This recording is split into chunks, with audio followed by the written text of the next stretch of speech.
There is a conversation that happens in repair shops every single day, in every country, and it almost always ends the same way. You arrive with a check engine light on. The mechanic plugs in the scanner, looks up, and before you can say a single word, he's already handing you a $1,500 estimate. Catalytic converter. It needs to be replaced. Just like that. What that mechanic will never explain to you is that the P0420 code can have two completely different causes. One requires replacing a part. The other can be solved with less than half an hour on the highway. And the most frustrating part is that you can't tell the difference just by looking at it. That's why so many people end up paying for something they never should have. But before we continue, I need to ask you something. Look at your dashboard right now. Is your check engine light flashing? If it is, that's an active misfire. Close this video, call a repair shop, and don't keep driving. That case is different, and what I'm going to teach you today doesn't apply to that situation. Now, if your light is solid, on and steady without blinking, which is how the P0420 appears in the vast majority of cases, then there's a real chance that today you'll save those $1,500. Stay until the end. There's one point about mechanics, almost at the end of this video, that will change forever the way you walk into any repair shop. Section 1. The worst mistake you can make. Before getting into the protocol, I need you to understand something, because if you skip this part, everything that comes after loses its value. There is a solution that has been going around YouTube and automotive forums for years. You've probably already seen it. Maybe you've even tried it. It goes like this. Buy a $5 OBD2 scanner. Plug it into the port underneath the dashboard. Clear the code. Done. Light off. Problem solved. And I completely understand why people do it. The light turns off. The car seems normal. You breathe a sigh of relief. But that peace of mind lasts exactly as long as it takes the computer to detect the problem again. Because clearing the code without fixing the cause is exactly the same as turning off a fire alarm while the kitchen is still burning. Visually, everything seems fine. In reality, the problem is still there. And now there's something even worse. The computer lost the history of data it needed to properly monitor the exhaust system. It has become blind. And a blind computer can't adjust the fuel mixture the way it should. Why does that matter? Because later, I'm going to tell you about a benefit of up to 25% better fuel economy. That improvement is real. But it only happens when the system is working with clean information. Every time you clear the code without fixing the cause, that fuel savings disappears. And in its place appears an invisible expense that you won't see on any invoice, but that you're paying with every full tank of gas. That $5 scanner didn't fix anything. It actually ended up costing you much more in a way you never noticed. Envíame parte 2 y continúo exactamente donde termina esta, sin omitir una sola línea. Section 2. The difference that decides everything. For this protocol to make sense, first you need to understand exactly what could be happening to your catalytic converter, because a sick catalytic converter is not the same as a dead one, even though both generate the exact same code on the scanner. Imagine you have to run 5 kilometers. Now imagine doing it while wearing a face mask. You can still do it. You get tired faster. You run slower. You reach the finish line gasping for air, but you get there. That's a catalytic converter that is clogged with carbon deposits. It still works, just at half capacity. And that's exactly what the trick in this video is capable of fixing. Now imagine trying to run those same 5 kilometers with a plastic bag over your head. You wouldn't even make it 100 meters. That's a catalytic converter with a cracked or melted core. The ceramic honeycomb inside has been destroyed. There is no additive. There is no temperature. There is no protocol that can bring it back to life. Replacing it is inevitable. No way around it. And here's the real problem. From the outside, both catalytic converters look exactly the same. Same metal housing, same location in the exhaust system, same P0420 code on the scanner. No visible difference at all. That's why the first step of this protocol exists, to give you the answer in 10 seconds, without removing a single part, without spending a single dollar. Section 3. The 3-step protocol. Step 1. The Maraca test. 10 seconds. That's all you need to know whether it's worth continuing. Wait until the vehicle is completely cold. Go underneath the car and locate the catalytic converter. It's the oval-shaped metal canister in the exhaust pipe, usually between the engine and the middle of the vehicle. Using your knuckles, or a small hammer, tap gently on the main body of the converter. Not on the bolts, not on the welded joints, right in the center. Now listen. Solid sound, or almost complete silence. The ceramic honeycomb is still intact. There's hope. Continue to step 2. Rattling, like a maraca, loose pieces moving around inside. The ceramic honeycomb has fractured. There is no chemical. There is no amount of heat. There is nothing capable of rebuilding broken ceramic. That catalytic converter is dead. Replacing it is the only solution. If your converter passed that test, there's one more thing you need to check before spending even a single dollar. And it's the step that most people completely ignore. Step 2. The secret of the lying sensor. What you're about to learn can turn a $1,500 diagnosis into a $150 repair, or in some cases, into a $0 repair. The P0420 code does not measure the catalytic converter directly. What the computer actually does is compare two signals, the one from the front oxygen sensor, located before the catalytic converter, and the one from the rear oxygen sensor, located after it. When both signals become too similar, the computer assumes the catalytic converter is no longer converting emissions efficiently, and it turns on the P0420 code. Up to that point, the logic is perfect. The problem starts here. Sometimes, the catalytic converter is working perfectly fine. Perfectly. But the rear oxygen sensor has simply grown old. It has become contaminated with silicone, burned oil, and carbon deposits.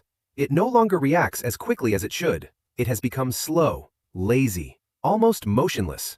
The computer sees that slow signal and assumes the catalytic converter is bad, because that's exactly the signal pattern produced by a dead converter. But it isn't. It's simply a lying sensor, creating a diagnosis that doesn't actually exist. And what that means is uncomfortable to process. You could be just about to spend $1,500 replacing a part that isn't broken at all. How do you detect it? Get yourself a basic OBD2 scanner. You can find them starting at around $15. With the engine fully warmed up, monitor the voltage of both oxygen sensors in live data. The front oxygen sensor should constantly switch between 0.1 and 0.9 volts, moving quickly without ever stopping. The rear oxygen sensor should remain much more stable, usually between 0.6 and 0.8 volts. Now read what you have in front of you. If the rear sensor is switching up and down just like the front one, the catalytic converter truly has reduced efficiency. Step 3 is exactly what you need. If the rear sensor is erratic, out of range, or simply flat and motionless as if it were asleep, then the sensor is failing, and before buying a new one, it's worth trying one thing first: how to wake up the sensor without ruining it. Remove it from the exhaust pipe with the engine completely cold. Submerge only the tip of the sensor into a solution made of distilled water and baking soda. Leave it there for 15 minutes. Rinse it only with distilled water, not tap water, not with any kind of solvent. Allow it to air dry for at least 12 hours before reinstalling it. And here's something you absolutely cannot ignore: no brake cleaner, no carburetor cleaner, no aggressive solvents of any kind. The tip of the oxygen sensor is coated with a layer of platinum and porous ceramic. That's what allows it to read the exhaust gases. Solvents dissolve and damage that protective layer. If you use them, you turn a slow sensor into a permanently dead one. You end up creating the exact problem you were trying to avoid. Reinstall the sensor. Now clear the code, this time for the right reason, because you actually fixed the cause. Then monitor the readings again. If the sensor starts responding normally and the code never comes back, you just fixed a P0420 with nothing more than water, baking soda, and patience. If the code comes back and the voltages are still incorrect, then the sensor truly needs replacement. A new oxygen sensor usually costs between $120 and $300, depending on the vehicle, not $1,500. Step 3. The chemical oven, the highway protocol. If your catalytic converter passed the Maraca test and the oxygen sensor is reading correctly, then the problem is accumulated carbon deposits, and the solution is exactly what gives this video its title. To understand why it works, you need to know this. A catalytic converter only operates correctly at extremely high temperatures, between 800 degrees Fahrenheit and 1,600 degrees Fahrenheit. The problem is that if you drive almost exclusively in the city, short trips, traffic lights, low speeds, the catalytic converter never reaches those temperatures. Carbon deposits slowly build up, layer after layer, year after year, silently, until the restriction becomes severe enough for the computer to detect it and trigger the P0420 code. The catalytic converter didn't fail overnight, it slowly suffocated, and that changes everything. The solution is to artificially recreate the operating temperatures that city driving never allows it to reach. In the world of high-performance mechanics, this is known as the Italian tune-up. That's not a marketing name. It's the process of making the engine actually work hard for long enough that the catalytic converter reaches its true operating temperature and burns away the carbon deposits from the inside out. Preparation. Wait until your fuel tank is almost empty. Fill it with 91-octane gasoline or higher. Premium fuel burns hotter, helping the entire process. If you want to go one step further, add a catalytic converter cleaner to the fuel tank before putting the gas cap back on. Products based on PEA, polyethyramine, such as liquid moly or BG products, penetrate deep into the ceramic honeycomb, helping burn away carbon deposits exactly when the catalytic converter reaches its highest temperature. A bottle costs between $8 and $15. This is the famous $1 trick at its most effective. It isn't magic, it's chemistry, working exactly when it's needed the most.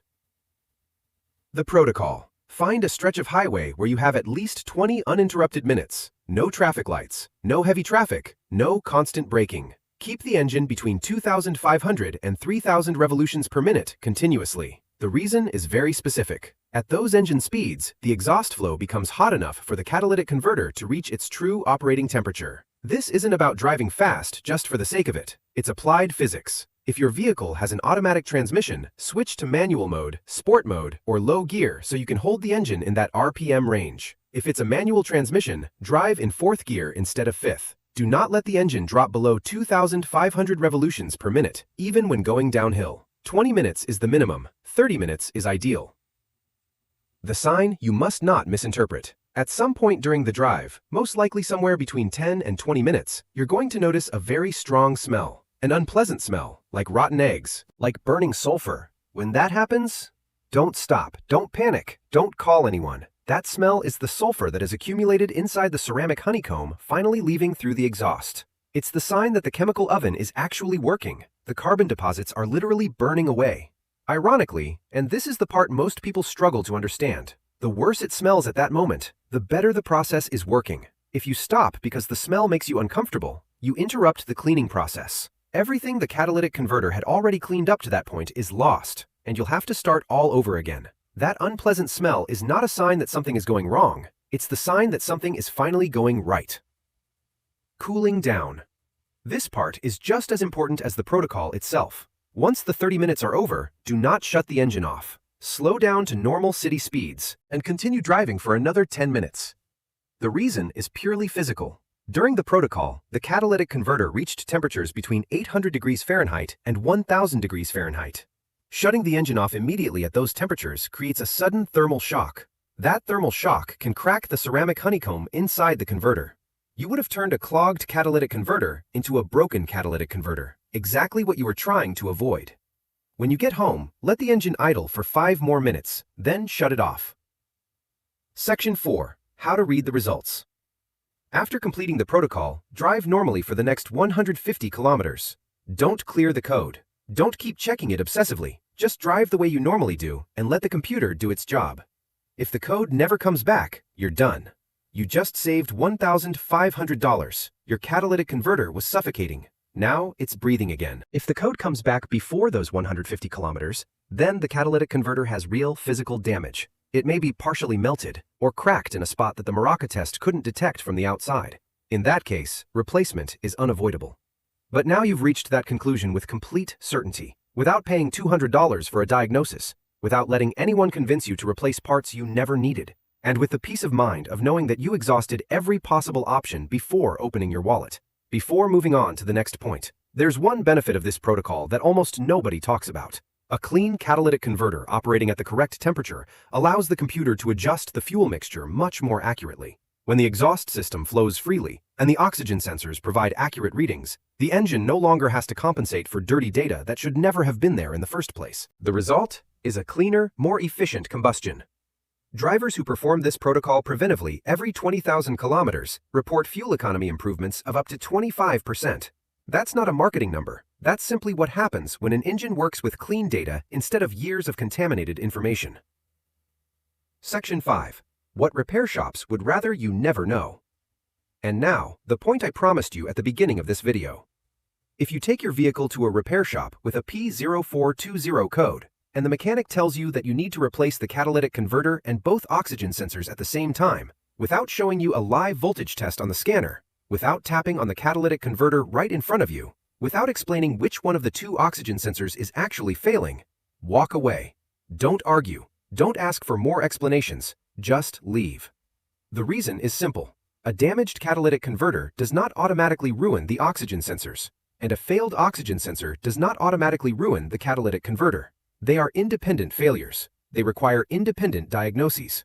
Replacing all 3 parts together without proof that all 3 have actually failed isn't automotive repair, it's sales. And there's a very big difference between those 2 things.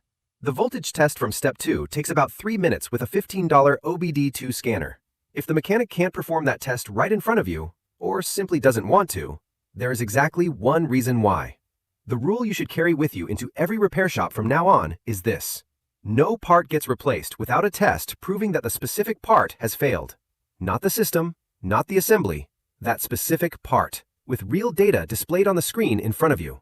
If they can't show you that, they are not diagnosing your vehicle. They're selling you parts. An informed customer is a customer who is much harder to take advantage of. And that's exactly why information like this never appears in repair shop brochures. Now you have everything you needed: the complete protocol, the tools to diagnose the problem yourself, and the knowledge to make sure no one ever takes advantage of you again at a repair shop. If you followed this entire process and your check engine light turned off, write this in the comments: "My wallet thanks you." Not because I need the comment, but because that one sentence shows the next person watching this video with their check engine light on, nervous and not knowing what to do, that this actually works in your brand, on your model, in your city, with your driving habits. That is worth more than any paid testimonial. If the P0420 code came back after the 150 kilometers, leave a comment that says, P0420 came back, along with your vehicle's make and model. I'll personally reply with the next step for your specific case. Give this video a like if it just saved you $1,500. And subscribe, because next week, we're going to talk about the P0171 code, the one many mechanics use to justify replacing fuel injectors, when in 70% of the cases, you don't actually need to replace them. I'll see you in the next one.